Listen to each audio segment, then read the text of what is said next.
Hey there. I didn't see you come in.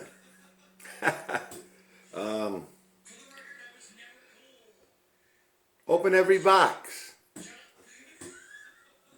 No Miko talk today. Gonna change it up a little bit. Like I said, I'm a new at this, and I put out those videos, and they reached some of the middle crowd mostly. A few people. Like I said before, I'm new at this, so anything you guys say is helpful. Whether you think it's negative or not, it's helpful to me. We got some Odyssey 2 games here that I want to talk about. Some of the people that commented, I had one person say I talk slow. I had one person say he'd like to see more of stories from childhood. I've had people tell me about the physical media side. So forget all that, and I'm going to take a little break from the Amico, and we're going to talk about something different today. I'm going to try to talk a little faster and not repeat myself. No, no hard feelings. Anything you guys say could be helpful. So anyway, like I mentioned in one of my videos before, I was born in 1969. That makes me a boomer, I guess, which I'm very proud to be anyway. I would not trade in my childhood and the things I saw, evolve and stuff. Anyway, the reason why the Odyssey 2 became my first is because I grew up with Italian parents. They didn't understand the Americanized stuff, and I got Christmas presents, but I'm sure for a lot, even for Americans general, you were given a few gifts for Christmas. So, I mean, usually for me, it was pick one big thing and then maybe a couple small things and some clothes. So I remember getting the race tracks most of the Christmases. I would ask for one of those. Since westerns were still very popular in the 70s, early to mid 70s, westerns were still popular, so I would get the holster with the guns, and then the $6 Million Man figure because it was on TV. It was one of the shows I watched in the mid '70s. Happy Days, the Fonz, stuff like that. Evil Knievel. I remember getting the wind up guy there with the motorcycle. And the reason why I bring all that up is because eventually in the later '70s, electronics started becoming started coming into the mainstream, and I was growing in age as well, to where I could use electronics. And then we had those handheld football, baseball games, and Simon, and a bunch of small electronics. But it wasn't to be until like 1979, 1980 is when the home video games came to the market, like Atari and television. The Magnavox Odyssey, which isn't well known, it was probably, last in the race. The ColecoVision came on later. But in the early 80s, there was a store called Pay Saver in my area. It was a store my mom went to for like cameras and for flashes for the camera, because we used to use flashes. You had to pay for flashes in the '70s. Every time you took a picture, you'd use up a flash. So they used to have like a pack of them. So my mom used to go to this store to pick up stuff like that. Polaroid camera, stuff like that, film. So this store had electronics. So they sold like, you know, the Atari, and they sold the Odyssey and television, stuff like that. The Atari was a little too expensive for us. So I would always ask my mom to get me an Odyssey. If you guys can see that, but I can get this focused. You can see the sticker for the store was Pay Saver, and this is one of my only. You can see there's some wear on it. This is the only original game I have left, UFO, which is one of the better games for the Odyssey 2. That's the only remaining original game I have. I no longer have my original system. So the only thing that stayed through the years is this one right here, and it still has the original store where I bought the Odyssey 2. Eventually, with my own money, with some help from my mom and dad, my parents. More my mom, because my mom was the one that went to stores, and that's when I would go.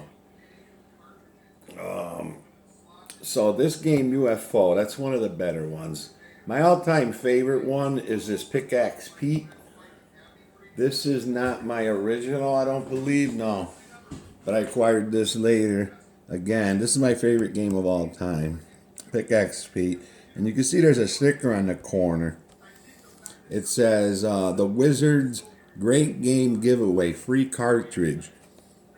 So, you know, they did like a promotional thing, and these are kind of rare to find.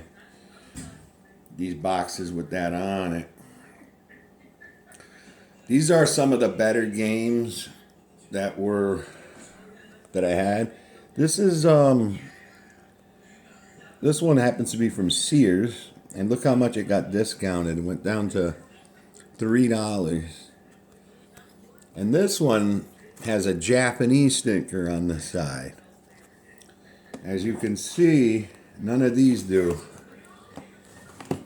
As you can see the sides of these, this is the only one that has the Japanese sticker.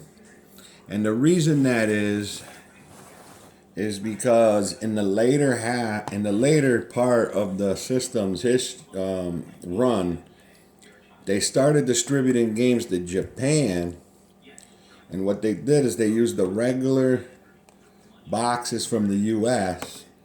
and simply put a sticker on the side, and they also came with inside, which is in here, is an additional manual in Japanese. And it was more like just a regular, it wasn't colored. It was just like a black and white printed manual in Japanese, and they put these stickers over the side. And they supposedly distributed a few into Japan, and some didn't get out of the U.S. and ended up in bargain bins. And that's apparently what happened to this one. Never made it to Japan. And they're very rare to come by in Japan because, and if you do come by them in Japan, you know, they're more than likely will have that sticker. So anyway, so that's Freedom Fighters, which is also a great game. Now, the thing to know about the Odyssey 2 is you see how these have gray sides? Okay, all these games have gray sides, meaning that these are the Challenger series, which were the better games. The regular games were yellow on the sides, but they still looked like this on the spines, except they didn't have the blue part on the bottom. So these are the Challenger games, the better games. So that's UFO. That's Pickaxe Pete. This one that I haven't talked about, this is Casey Munchkin. This was the ripoff of Pac-Man, which there was a big lawsuit from Atari. They sued Magnavox because it was too close to Pac-Man. So, and it got out before Pac-Man did, and it's a lot better than Atari's Pac-Man, but it's got a different style to it. But still, it was close enough for Atari to sue Magnavox, and they won, I guess. So Magnavox had to take that off the shelves and replace it with another Casey Munchkin game that wasn't as close as Pac-Man. It was called Crazy Chase. I do have it, I just don't have it out here. And then there was this game, Monkey Shines. I didn't have this one as a kid. I mean, you know, back in the day when I was growing up, when I had my original system, I didn't have this game.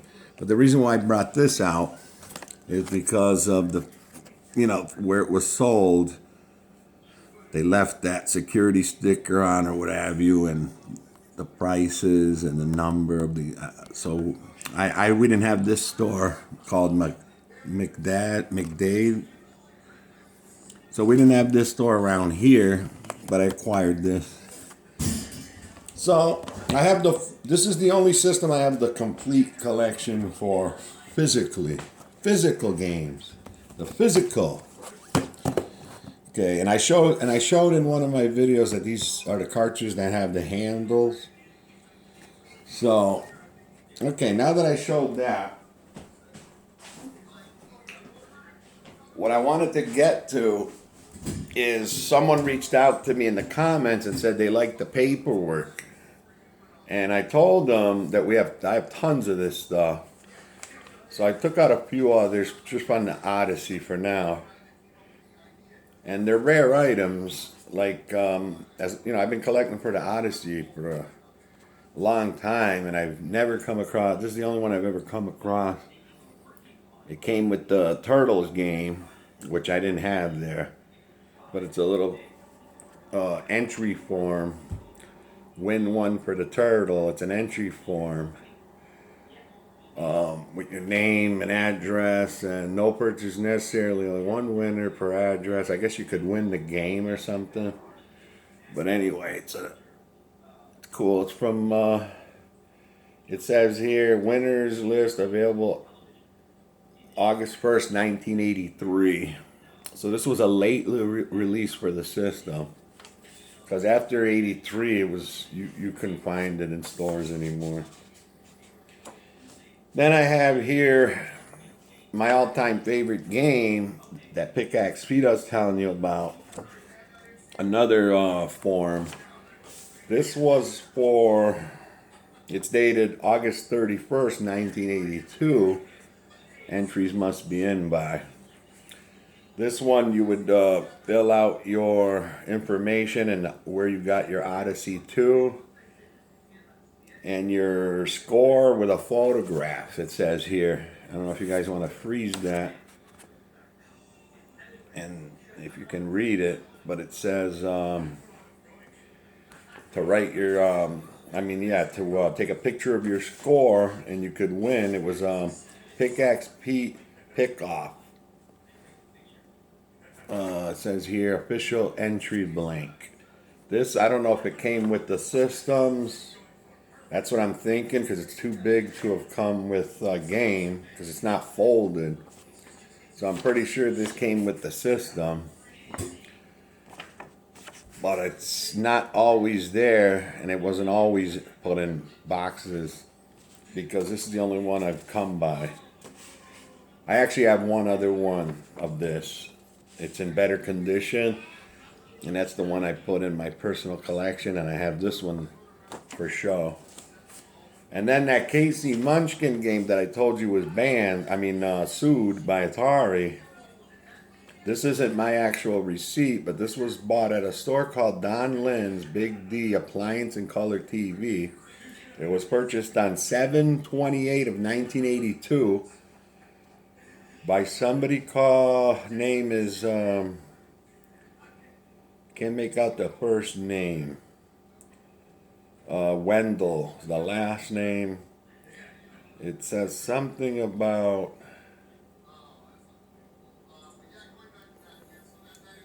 Chastown. Okay, it was purchased in Clarksville, IN in Indiana, and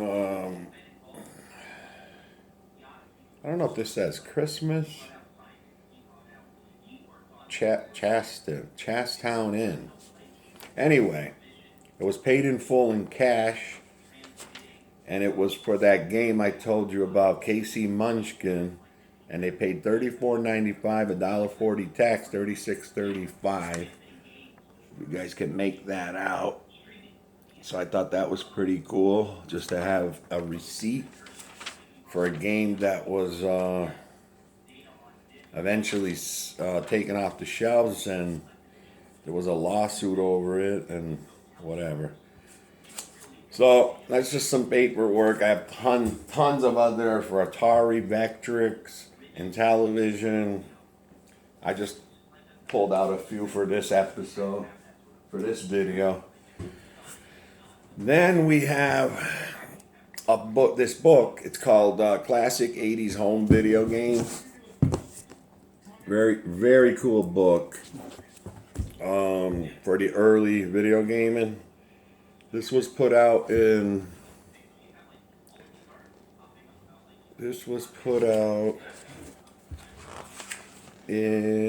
2008. And it was put out by Robert P. Wicker and Jason W. Brassard. Very good book of the early stuff. Starts off with Atari and television, Atari VCS, Atari 5200, all color pages, ColecoVision, in television, showing all the US released official games for all these systems. This is a must-have book for any collector. There's my Odyssey section with all the games. This is a must-have book for any early video game collector. It's beautiful. I mean, it's full color. It shows every official US release, variants too, accessories, everything. So, must have. It's called Home Video Games, Classic 80s. If you guys want to, you can get this fairly inexpensive too. I think you might, you might be able to find it for $25 to $30. But what a book! It's originally $24.95, right there. But what a book this is! I mean, this is a must-have. It's full color, digital pictures, beautiful, beautiful book. Highly recommend that. So getting back to the story I have about my early my early electronic, and when it was probably 1981, and I was like 12. I finally had saved up enough Christmas money, maybe birthday money to finally go in, and my mother probably gave me the rest to be able to buy it. And I remember buying it at that store pay saver with maybe a game or two. And it was the poor man's Atari, pretty much, the Odyssey 2. But did I enjoy that thing? It was my very first video game system. The only thing I had before that, like I said, was tabletop electronics. That was the first actual console gaming system that had to be hooked up to the TV. And I remember my father hated it because he didn't like me hooking it up. Because back then you had to use an RF box. And back then there would be two little screws on the back of your TV. And the two little prongs would go in there and you tighten them up. And then you put the home antenna for the channels. This was before cable. or before we had cable, and you put that in the box. That way you could play your game system, and this was even if it was in television and Atari, it worked the same way. And then the antenna would come in for the TV, and that's how you would still get your channels on TV. Back when we only had probably 3 to 5 channels on TV, which was the big 3 or 4 networks: PBS, ABC, NBC, and CBS, and maybe one or two other channels. And back then it was like the big, aluminum antenna on top of the roof that my father had up there. Now that would come down through the wall, whatever, and that'd hook up to the RF. And he always thought if I hooked it up, it would mess up his channels or mess up the TV or whatever. So eventually I ended up with the little TV for my bedroom, and I played in there. But I remember vividly playing it in the living room a lot. But now that's how I eventually got in, my first video game console being the Magnavox Odyssey 2. Now, a cousin of mine in the next town over that my mother would go, she'd take me over there. His name was Joe. He had an Atari 2600, and that's where I would play that. And that had way more games. It had way more third-party support. So that's where I would play the Atari 2600, but I never had one to this point.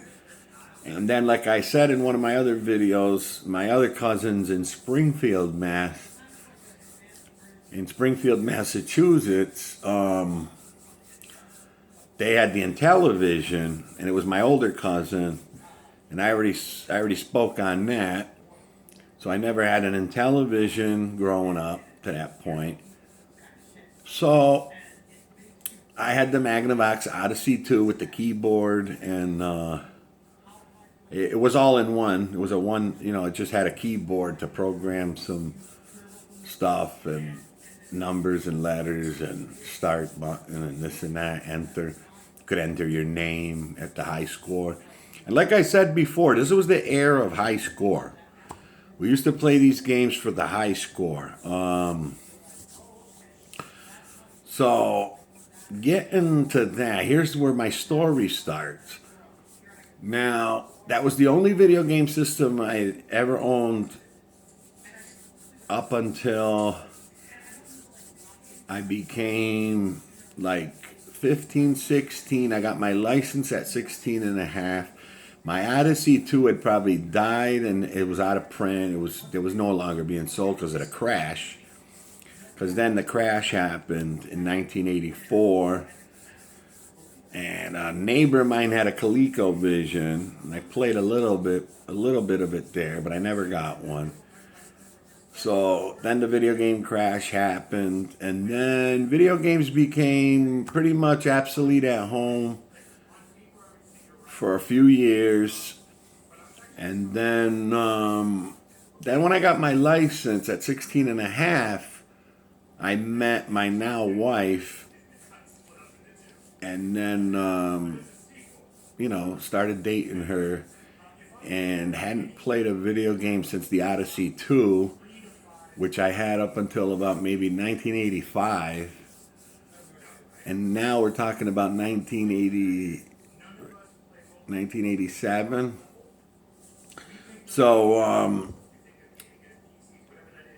my story goes, the only video game system I had owned to this point was the Magnavox Odyssey 2, which was dead and gone. I remember storing it in my cellar somewhere. We got water down there. My parents probably threw everything out, and I just ended up with that one game, which was probably up in my room in the closet or something. But now this brings me to 16 and a half when I got my license. So now I was able to go to stores on my own without my mom. So I went to a store called Child World, which was in our area. It was a store that was in this. It was on the East Coast, northern East Coast. It was called Child World. It was a lot like Toys R Us. Very, very much like Toys R Us. In some places, it was known as Children's Palace, but here in our area, it was Child World. And I remember finally being able to drive my own way to a store. And I had a little job in a pizza place for my cousin, my uncle. So I was getting, a little cash a week.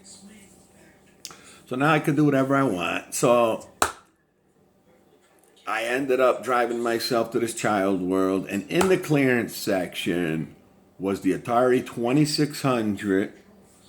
By this time, the Atari 5200 was out. The Odyssey was gone. The Intellivision was made a comeback again, but like I said, I never was really into the Intellivision, so I didn't even take a look at it. But I did always want that Atari VCS 2600. So I saw it in the clearance bin with a bunch of games, and I bought maybe 20 games, and the Atari 2600, the Vader edition, if I remember right, which was all black, didn't have the wood grain. So I was finally able to drive myself to a store and buy my own video game system. This would be my second video game system of all time since the Odyssey. And it was the first one I actually drove myself to buy and pay for. And I hooked it up in my bedroom and probably played it maybe a few times, a couple times. I had all the games, about 20 games. It's almost like I made up for what I never had. But now I'm 16 and a half. I'm driving. Looking for girls, you're at that age. So again, getting back to how I met my wife. So now I had my my girlfriend at the time in my bedroom, and she saw my Atari and she's like, "You still have that?" I think my brother used to have that, but it was the Intellivision that her brother had. I guess I ended up finding out later. Her older brother. So she was like, "Oh yeah, well, my younger brother just got something new, and I knew of nothing. I had much knowledge of video games not anymore. So about what was new and what was coming out. For all I knew, home video game systems were dead. So after a couple dates, she finally, one of those things like, "Oh, you can come in and meet my mom tonight." So I dropped her off, and she invited me in the house to meet her mom.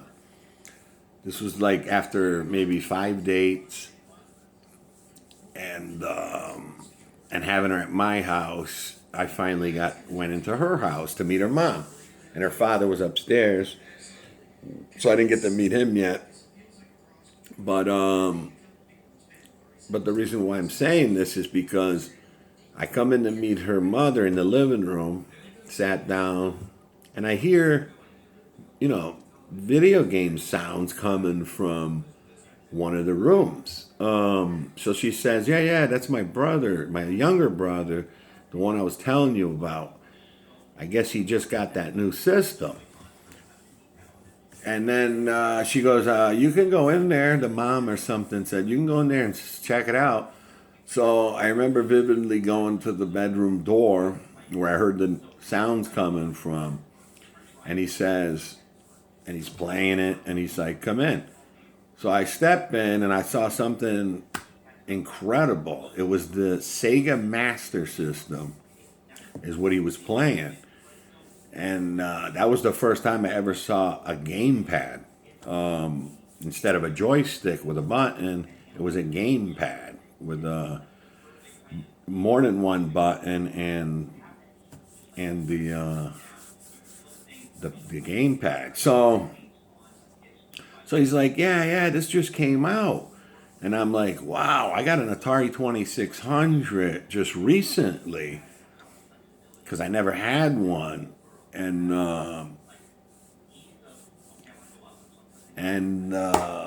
I think he was probably, at this point, he was probably like 11.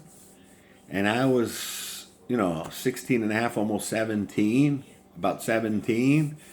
And he was 11. So he was the age that I was when I got the Magnavox Odyssey.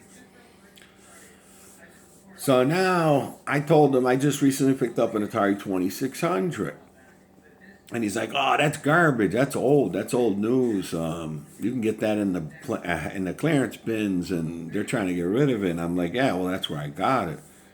And then he's like, "Well, you should have waited for this. This just came out." And I'm like, "Well, I have no idea about video games. I mean, I don't know what was coming out. I thought they were dead." So he says, "No, they just came out with this Sega Master System. It was, the first model, obviously." And he had a couple games for it. Immediately, it was something that I've never seen in my life. He hands me the gamepad. I start playing it. And I'm like, wow, this is like coming from the Magnavox Odyssey 2 and the Atari 2600. And, seeing the Intellivision, I'm like, wow, this is like incredible. This is like something I've never seen in my life. So, again, I'm able to drive myself, and I'm making money. So I told him, I said, "You know what? I'm gonna buy this tomorrow for my own." And he says to me, "If I was you, I would wait because there's supposed to be another one coming out, and I might return this. So maybe I'll sell you this if you want this, because there's a new one coming out that's supposed to be better." So, whatever. A day or two went by, and I hadn't gone over there.